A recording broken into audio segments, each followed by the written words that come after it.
Oh, you do? Yeah, Good. yeah. I had to remember, and I thought of them. Okay. So, welcome to the podcast. Thanks, Matthew. Thanks for having me. Yeah. So Dave is a friend of mine, and he is a priest at the Angel City Zen Center in Los Angeles. And you should check his podcast out, or the Angel City Zen Center podcast, because it is excellent. Um, Why, thank you. so Dave, I wanted to ask you first, how spiritual or religious was your upbringing? My upbringing, well, it was weird. My parents were Catholic, or so I thought, and we went to church when I was a kid. But they never really seemed that religious at home, and so I was always confused. Like, hey, they said we should be doing these prayers before dinner, or we're going to go to hell. Like, that sounds terrible. Y'all like, let's do these prayers, and they would like humor me and stuff. And I was kind of confused why the authority in the room didn't seem to care about this hell thing that everyone else told me was going to burn me up. And so, um, sometime around what when I was 12, we had been living in Germany where we couldn't go to church for a while because there wasn't a Catholic church in Germany. We come back to Ohio, went to the Catholic church there a few times, and for 4 weeks in a row, we all just fell asleep together, the whole family, and it was embarrassing. So like, we should probably stop going to church now. And so we stopped going to church, and then I finally asked my dad as I got more into teenage years and understood what religion was and God was. And I was like, well, do you believe in God? He's like, no. And I was like, well, why'd you take me to church? And he said, just in case. I was like, Jesus, uh, Dad. He had a better speech than that. He thought it was good for kids. But it turns out that we were never actually religious. He was just doing it because of cultural things. I think partially to appease his parents. He never really said that, but I get the uh, impression it was partially because his parents thought he should take us to church. And so there was that. Anyway, so does that he was go to my. church these days? Absolutely not. No, he's in no way, Okay. shape, or form. My mom claims that we are culturally Catholic, which I keep telling her is not a thing. She's like, I was like, do you believe in Jesus? She's like, no. I was like, well, then you're not Catholic. She's like, no, we're culturally Catholic. It's like, Mom, that is not a thing. Interesting. Wow. So when you were growing up, like when you were a kid and when you were a teenager, do you remember having any spiritual experiences? The first spiritual experience I remember. Um, Wait, can I tell this? Can I tell the story my way? 'Cause Absolutely, I yeah. tell this in Dharma talks. This is how I tell the story. When I was 7 or 8 in catechism, that's the Catholic Sunday school, and the teacher says, I don't know if they're teachers or what they're called. Anyway, the woman says, she has you go quiet, and she like says, look in your heart. And she's like, you feel that? And we're like, yeah, we feel that. And she's like, that's Jesus. And I was like, how do I know that? Like 7-year-old bastard over here just being like, I don't believe you. Like, you just called that Jesus. Like, I feel something, but I don't know that that's Jesus or what that Yeah. is. And then when I was 18, I was hanging out with a Benedictine monk, and he takes on a meditation. It was a whole workshop, and he was a very nice guy and a very smart guy. And he takes us through meditation, and the same thing. He's like, feel that in your heart. And I was like, Hmm. yeah. And he's like, that's what we call Jesus. And I was like, thank you. You just fixed the whole thing. Like those two Yeah. little words. That's what is Jesus. That's what we call Jesus. Um, so my first spiritual experience was skepticism, Yeah. and my second one was a relief of like, oh, it's just semantics. That's funny. Now, how did you get connected with this Benedictine monk? My girlfriend at the time, her dad was a philosopher. I think he was the chair of the philosophy department at DU, Denver University in Colorado. And so they had cool friends come by, and he was a family friend. So I made him pasta, and the guy loved my pasta. So I was like, all right, I know you're a Benedictine monk, and I don't like Catholicism, but you like my pasta, so we can hang out. And did I hear you correctly to say that that was kind of like he was the person that first introduced you to meditation, kind of? That was my first time meditating. Yeah, How that's just my soon first time after that? having a spiritual experience that I felt good about, that like included me, and I understood, and like I just really loved the whole thing. It kind of opened me up to be like, oh, maybe there is some value in religion. Yeah. So when he said that's what we call Jesus, now like what do you call that? What do you call that thing that they call Jesus? Oh man, well it's complicated, Yeah. and I don't. This is what's hard. I don't. I'm trained in interface stuff, right? and so you want to honor all traditions and everybody's understandings. But at the same time, I picked my path for a reason. And the problem is, I love what he showed me, and the openness of it was very beautiful. And he got me on board that there's something spiritual there. But what he showed me is Jesus. Zen has said, keep going, Yeah. let go of that. And what happens when you let go of that? And then you let go of that, letting go of that. And then you let go of that. And you let go of that, letting go of that. You know, it just turtles all the way down. But the point is, I don't call that, if I'm being a snot face, I would call that a preliminary feeling that Mm. they call Jesus. And maybe an entry point, a Dharma gate, you could call it. Um, it's a raw feeling, and it's a sensation of your awareness connected to your body, and that is beautiful. But I don't think it's where I would stop if I were putting words on religion. Hmm. You know what I mean? Yeah. Um, you know, so a couple terms in Buddhism really interest me right now that seem to kind of relate to what we're talking about, which is shunyata, like emptiness, Mm-hmm. and Buddha nature. So, do you have anything to say about how those things, like how emptiness relates to to that thing? Yeah, and that's I think what I was kind of dancing around is that thing. The reason why I don't like to give it a name, or why I wouldn't call it the head of my church, like Jesus is like the head of the Sure. church somehow, right?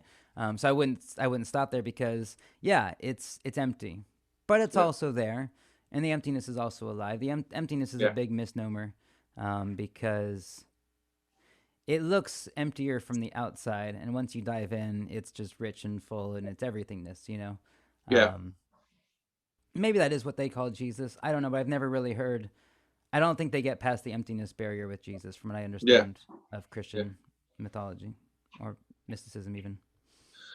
Yeah. Okay.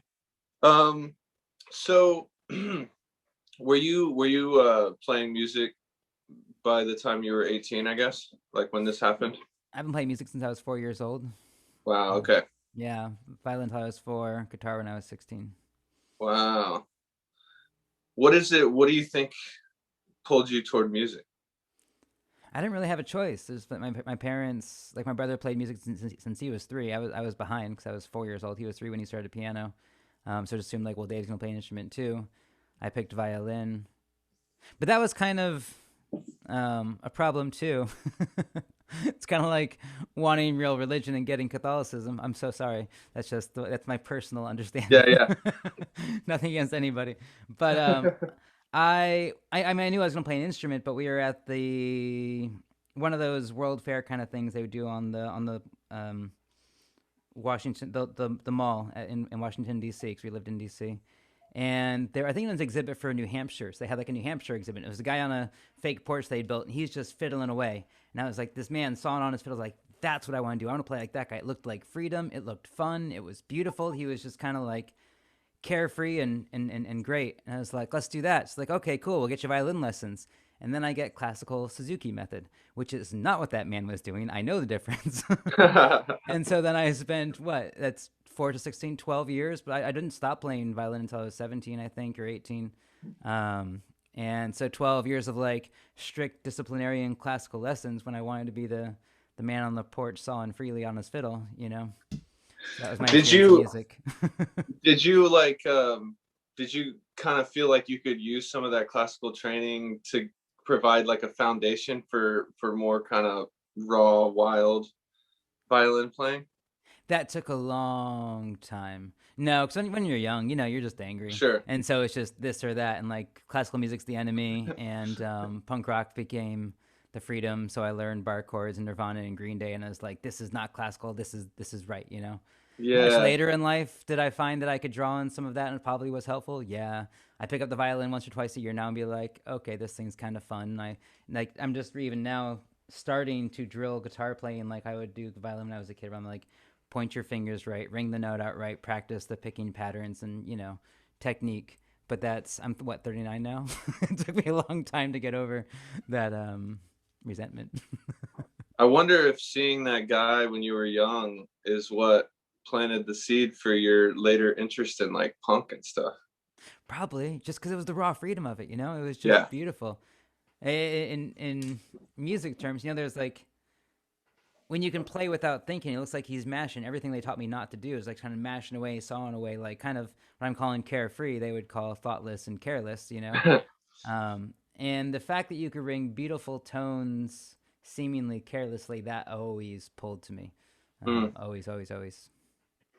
Well, it seems like I know we talked recently about music, and it seems like maybe you're at a point now where you like a little balance, right? Because you like some structure, and you like the song to kind of be structured in a maybe more traditional way, but you also like the rawness of playing like that guy was playing. Yeah, that's actually what's funny is the song I'm working on right now. I am finding myself because like I want to kind of like do a crashing chord thing for an instrumental breakdown with it has like a lead of a solo in there, and like, well, can I hit the chord in such a way so they still sound pleasant and pleasing, and you can still hear the melody, but it also feels and looks and sounds carefree, like I'm just kind of hitting at this guitar, and this perfect balance of chord and melody is just kind of happening to come out. Yeah, but it's taken a lot of practice to like drill that to the point where my hand can forget everything I'm teaching it to do, and do it Yeah. naturally. So it takes a lot of work to be that natural, is what I'm finding. Yeah, yeah. So you at one point in your life you went on like a, or maybe more than one, a tour kind of around the United States playing music, right? Yeah, I spent several years mostly just touring, coming home, going back to work and booking, and going back on tour from about 2006 until about 2012 or 13. That was just my life. So that preceded your dive into Zen. It coincided. Coincided. Yeah, after my first tour in 2006, maybe 2007, I came home from a certain tour and I got into Buddhism intentionally. Yeah, and so yeah, ever since then. And didn't you have at least one significant experience when you were on the road that like made you reconsider or realize or amplify your you were like, wow, maybe Buddhism has something to offer. Yeah, it's hard. There were a couple. The first time I didn't know it was Buddhism. I had done at that point, so that was 2006, and I had gone to a few meditation classes, I guess, through Dharma punks in New York.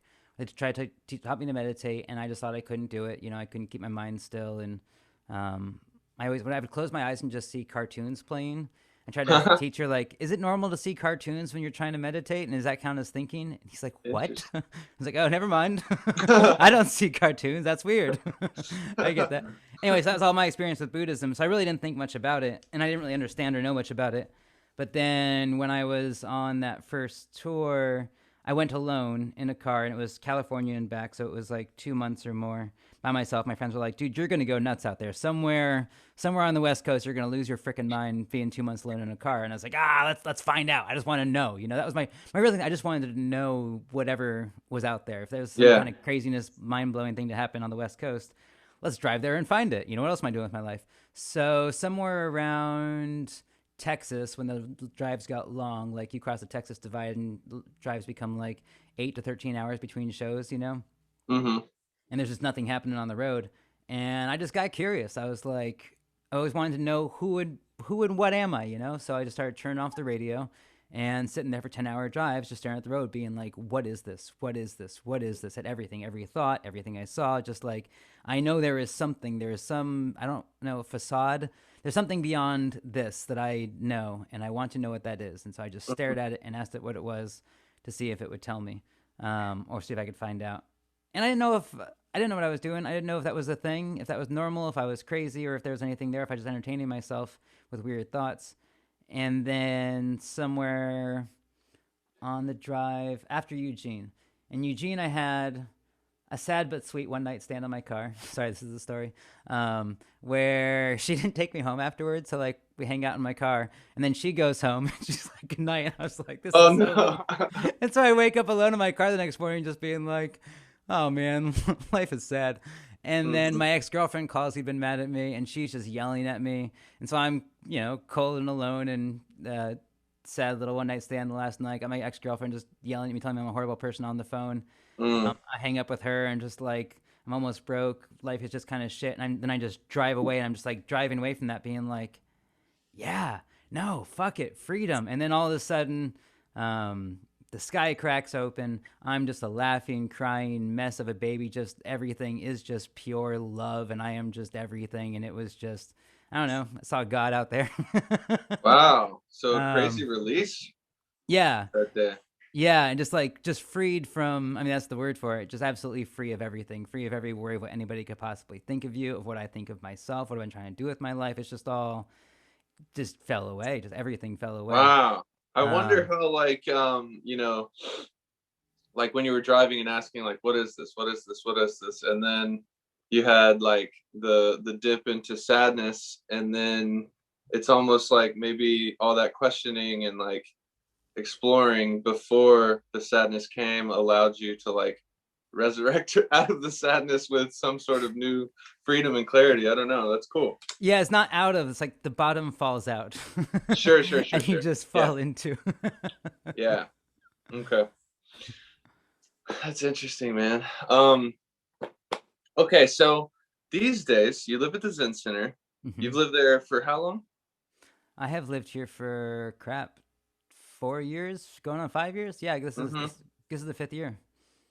And you do how much time every day do you sit? Like a average day? It depends on the day. Definitely an hour a day. Sometimes on my days off, I only do a half hour. Um, and most days an extra half hour. So usually an hour and a half. Hmm. And I know that, like, in your zazen, you're not trying to cultivate a bliss state. You're not trying to cultivate an altered state. Mm-mm. That's almost antithetical to what Zen is about, and at least your approach to Zen. However, I'm sure altered states do arise during meditation. All the meditation you do. Do you have any specific experiences that were just weird or psychedelic or trippy when you were meditating? Well, first I'm gonna have to. I'm sorry. I'm the Zen jerk. No, this is great. The problem with an altered state is it assumes a base normal state. Sure, And man, stared at my mind long enough, and like there is no there is no I normal, like man. that. Yeah, I don't have yeah, I don't have a baseline to compare to. yeah, Um, yeah. Good call. because whenever I just glance at it, it's the same. I mean, do I have trippy experiences to compare it to? I mean, probably. God, yeah. I guess earlier on it was more apparent that what happens in meditation looks a whole lot like what used to happen on acid. And when you alter your state of consciousness, yeah, meditation looks a lot like that. But you do that every day for 14 years, and you start to also drop the distinctions between what it's like to sit and what it's like to be where you are doing what you're doing through things like work practice or walking meditation. You break down those boundaries. And then, um, like I did mushrooms a few years. I'm just using drugs. I'm not a proponent of drugs, but if you talk about ultra state of consciousness, it's the most clear. Like now Yeah, I'm on mushrooms, now I'm not. So right. I can use that frame of reference. I did mushrooms a few years ago for the first time in a long time as psychedelic, and I remember thinking, yeah, it's my body feels kind of funny, but it's not that much different. Like it's really the visualizations are a little bit more apparent and harder to shake off, and your body feels a little funny. Um, but it's not different than what happens most mornings for at Yeah, least some period. And honestly, if I wanted to, just like remember that that's kind of always there anytime yeah. Like always available to tap into that part. if you want to. Um, Yeah. yeah, sure. Yeah, if you want to. Um, okay. Well, let's dive into some unusual experiences. Do you have I mean, we kind of already have a little bit, but do you have any stories about times in your life where something strange or synchronistic or paranormal or mystical happened? Yeah, I'll start with my favorite one because it's the most undeniable, I think. Um, my my brother lived with a guy who was autistic. This was years ago, probably 2000. He was autistic and deaf and mute. That was the deal. And they had done checks on him. He was not just not responsive, he really was deaf. He really couldn't hear. And Mhm. yet, when you'd walk into his apartment, because I stayed with them for a little while, He knew when if you walk in at 3 in the morning, even being quiet as could be, just in case he could hear, dude would walk out, wave at you, and go back to bed. You know, now it's just Wow. David. It's like, all right, cool. David knows some shit. That's fine. And then after we moved out, he used to come visit me. I worked at the mall making pizza, and he would come get pizza sometimes. We'd always have the same conversation. It took me years to get this joke. His name is Dave. My name is Dave. And he had blonde hair and blue eyes. He would always come and take a napkin and write down um, Dave, blonde, and point to you, and blue eyes and point to me. And I'm like, no, you have blonde hair and blue eyes. And I finally get it. He was just joking about our names. Anyway, it took me a decade to get that joke. I just thought he was being weird. Um, but so he would do this sometimes. And then one day, my parents were living in Germany. Um, and I was in Colorado. And David comes in the mall.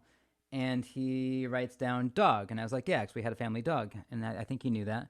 He wrote down Brittany. I wrote down, yeah. He wrote down Ginger. I said, yeah, that was her name. And he wrote down dead. And I was like, fuck you. Get the fuck out of my pizza place. You jerk. I hope I wasn't mean to him. Anyway, it was jarring. Yeah. And that night she died. I Wow. found out. So I don't know. That's pretty, like, David did not know Ginger. She was not talking to him. He was not on the phone with my parents. Like, there is no rational way that he knew my dog was dying that day.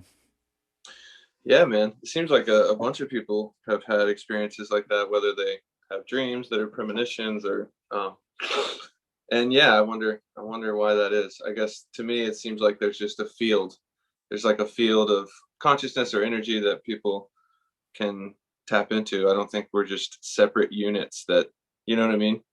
Well, my mom's the funniest example because I think we really want these things to like make sense and be beautiful and poetic and fit into our narrative lives. But my mom, like, she is like, I'm sorry, she has dreams, she just knows stuff.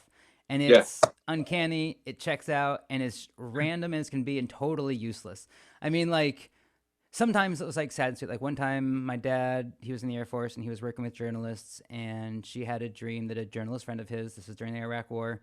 I mean, so cliche, whatever. The guy's on a hillside at sunset waving goodbye, and he was embedded in Iraq. And my dad then found out that he died after that dream. Hmm. So like she knows stuff like that. Like that just happened. Wow. That was like a common occurrence.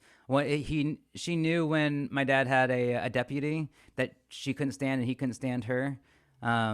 But before he could tell my dad that his wife was pregnant, my mom already told him. You know, like she just knew from her dreams that Jerry's wife was pregnant, and Dang. Jerry knew too. And Jerry was like, "Jay, I need to talk to you." And my dad's like, "Your wife's pregnant." And Jerry's like, "Damn it, Elise!" Like it was just a joke. You know? So only my mom knows stuff. But it's absolutely useless things that really had no connection to her that didn't affect anything. You know what I mean? Like there's no way to Mm, harness this power for good. It's not, hmm. you know? Yeah. Yeah. Yeah. Yeah. Okay. Wow, that's weird. Any other unusual experiences you want to share? I know I, you. Yeah. I got two more. I have them staged in order Perfect. for you. Let's do this. Of fun. Um, okay, so the next one is kind of Zen, because it Okay. kind of goes with another Zen moment. I was back in New York after touring. I had been meditating seriously by now. I'd been studying the Tao Te Ching seriously by now. Um, and I was having a night, and this just kind of fits in line with what I now know of Zen stories. Having a night where I was just totally in my groove. I'm making a soup, and I'm just like totally into this freaking soup. Like I'm roasting the carrots, I'm trying to make bread. I'm just kind of in my flow.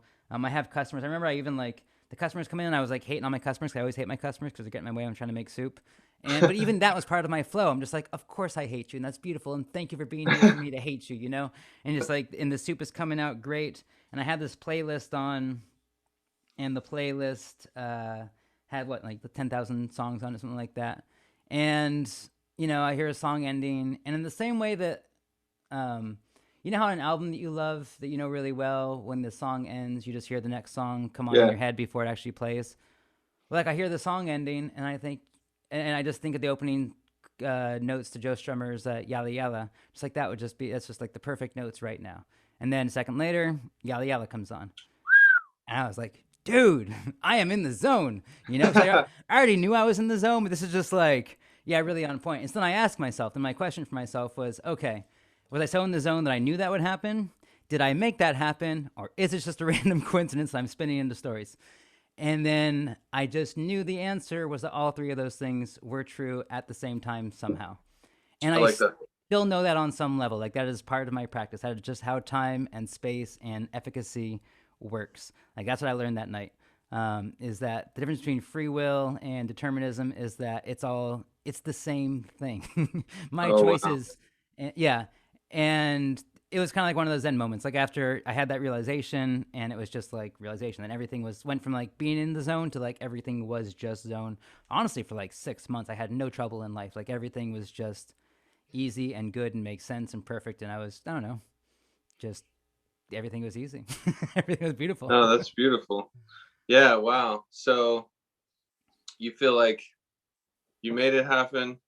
You kind of just sensed that it was about to happen, and it was random at the same time, And right? now when I sit now, I guess we want experiences while I'm sitting. One thing that I noticed the most common, because I had a teacher get me to focus on sound focus a lot, is that if you just stop, not worrying about your thinking, just taking in sound as raw sound, until after a while of doing that, I don't know how long it took me to finally like loosen up and let it happen. But then the world just takes on the quality of a symphony, just like every note starts to sound just in time, and it's just like someone's conducting this like clank clank vroom, and it's just like yeah, right there. And then you notice that your brain kind of knows this. I don't know if it knows it beforehand, but every sound event is just like, oh, of course, right there. Yes, I knew that one. You already know it as it's happening. You know what I mean?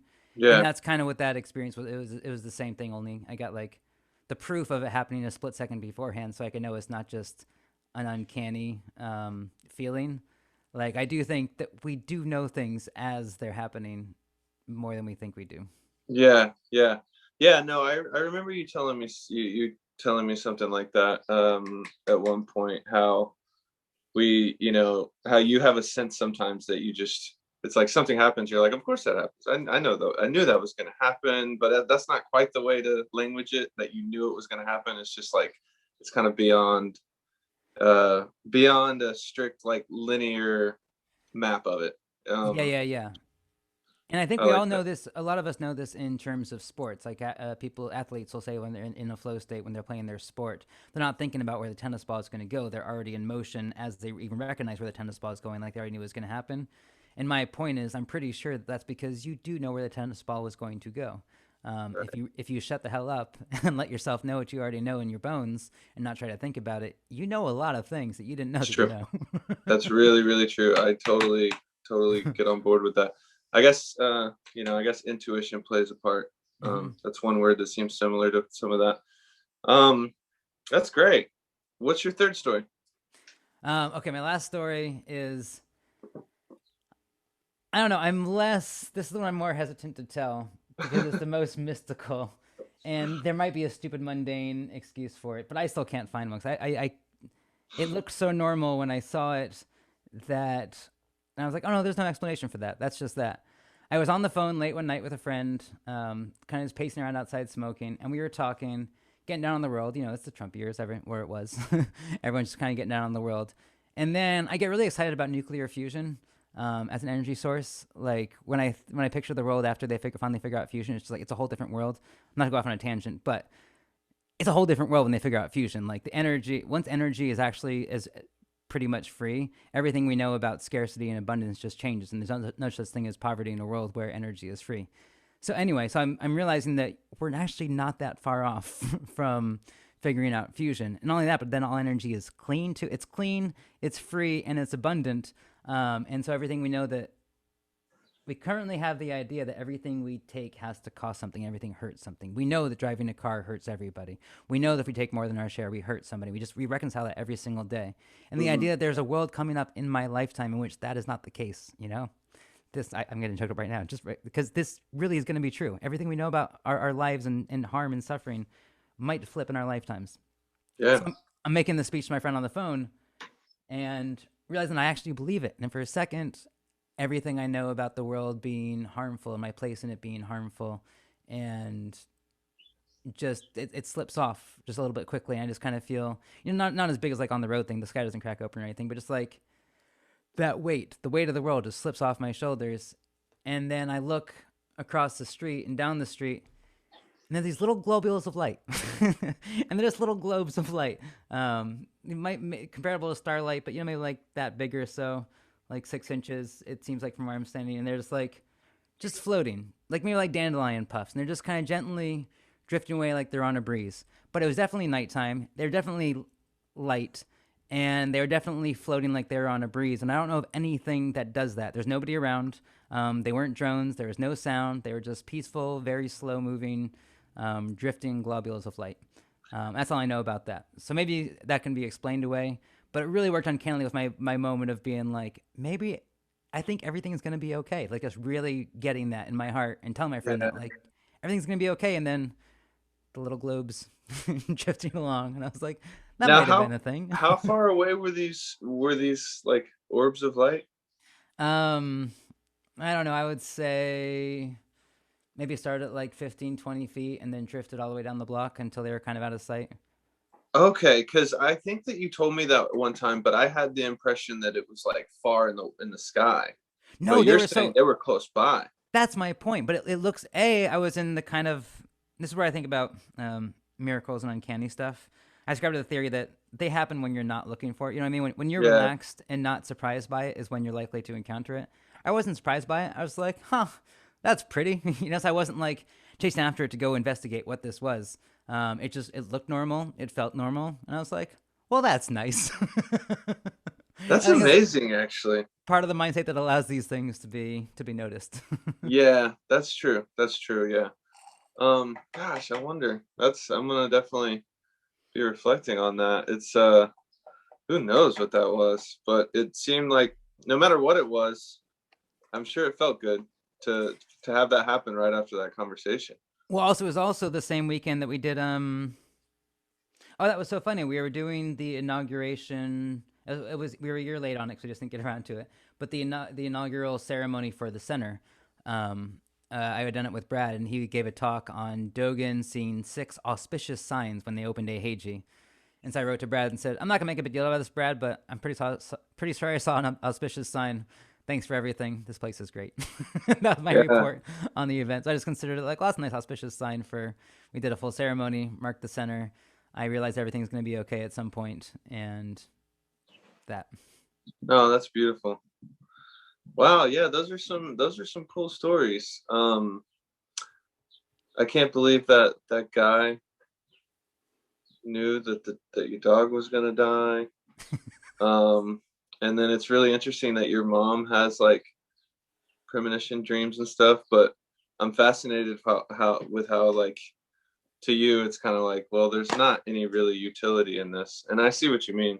Well, because she wants her to be like, she loves the lottery and she's always trying to get those lottery numbers. She's always trying to make her I see. dreams help her predict the lottery, and it's never worked. I've been curious if she could harness it, and like I've tried to come up with some schemes to try to make her get her to practice, but she's not going to do it, so we'll never know. Yeah. And Have whatever you ever had any dreams like that? I don't know. I have a lot of deja vu that seems a lot like, no, I remember waking up from this, But deja vu is pretty tricky, so I'm not gonna stake that that's a real thing. Hmm. Yeah, I have deja vu all the time, and I have no clue what it means or anything like that. Like, I sometimes I get the sense that it's just, like I dreamed about that exact moment and now the moment is here. Sometimes I'm like, maybe I have actually lived this already. You know what I mean? It's hard to know. Um, I think it's. I mean, I always think it's something to do with, like on a technical level, it's probably just your brain writing experience into the place of memory, which it can probably just do that, just like a hard drive writing into the wrong file. It's Interesting. like recording sensation as memory instead. But also that does feel kind of like what happens with practice too, where you stop making those distinctions and you start telling Yeah. narrative stories. And so I think that's partially what's happening to me when I hear sound that was always supposed to be there and I've always known it was going to be there. It's your brain being in the still point of neither past nor present. So this sound is just all time. Always was, always will be right here. And I think deja vu might be a similar track jump in that way. Yeah. Yeah. As the last question, I just wanted to ask you something that I've been thinking about. So one of the primary teachings of Buddhism is impermanence, right? I think it's considered like the first mark of existence or something like that, right? Mm-hmm. And so I, I'm really fascinated by that, and I think that the teaching of impermanence is a really important one.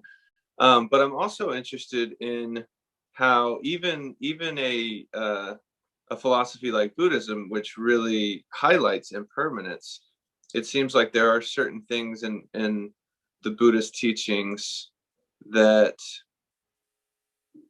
are not subject to impermanence. And I want to know what you think about that. Like, what is there anything in reality from your perspective slash from the Buddhist perspective that is not subject to impermanence?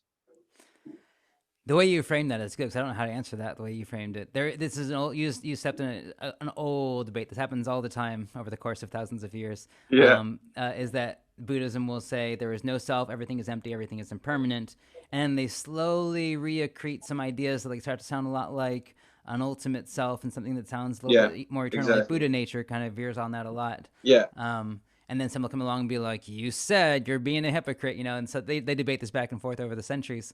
Um, so you can talk about that. But when you say, "Do I know yeah, anything that is not?" So that's what's weird is that we did a koan last night where Dongshan meets a hermit on a mountain. And the first question is, "How did you get here?" Because there are no paths here. And the hermit, it seems pretty clearly, is a stand-in for Dongshan went to his still place. He found his peace, and this hermit seems like a metaphor for Dongshan's peace. mm, And the hermit's first question is, "How'd you get here? There are no paths." And so what I know of meditation is anytime you get to a still point like that, let's say you want to explore it again, like this was a neat place, like I really got somewhere still and somewhere like let's try this again tomorrow. And I've tried it so many times, like I know how I did this. I know what techniques I did. I know what the trail was to get to this place. I'll just do that yeah, again tomorrow. Leave a trail of breadcrumbs. It never works. And just even yeah, thinking like that will just send you off of anything close to that for weeks to months to years. Um, so I think that's part of why I would have to say no. But now, does that still place feel familiar and timeless in a way that like I think that's the word I would use. Many things feel timeless. Nothing feels permanent because it's never the same, and because that's part of what I'm saying about you can't get back there by any predictable roads because it's not in the same place and therefore it's not the same thing. But there is a familiarity to it. But that familiarity is because it's kind of outside of time and space. yeah. It's kind of not if it's where the bottom drops out, how could you say that's eternal if it's just actually what's not? I So like that. I would say it's timeless. It's not infinite time. Yeah, because permanence and impermanence implies time, but what you're talking about is timeless, and so we to use impermanent or permanent isn't quite even applicable. Which I think is the point, because one thing I always remember about every Buddhist teaching is they are all metaphors for how to practice. Like Yeah, there is no actual good teachers, and I think the teachings hold up for this. There's no actual metaphysics being discussed. It's really just technique, and you can read in those techniques. How does your mind feel when it adopts this viewpoint? yeah, So the viewpoint of permanence is static and stuck, non-dynamic, and will never get you to an actual still point, right? So whether or not something permanent exists or not, I don't know. I don't think that's yeah, the yeah, point. yeah, yeah. But the point is that thinking there might be is going to lead you on a goose chase that's not going to end where you hope it to. I agree. I agree. This was awesome, Dave. Thank you so much. I Thank loved you, it. Matthew. This is fun. Yeah. Well, until next time. Yeah. Peace. Talk soon. See ya. Bye. Bye.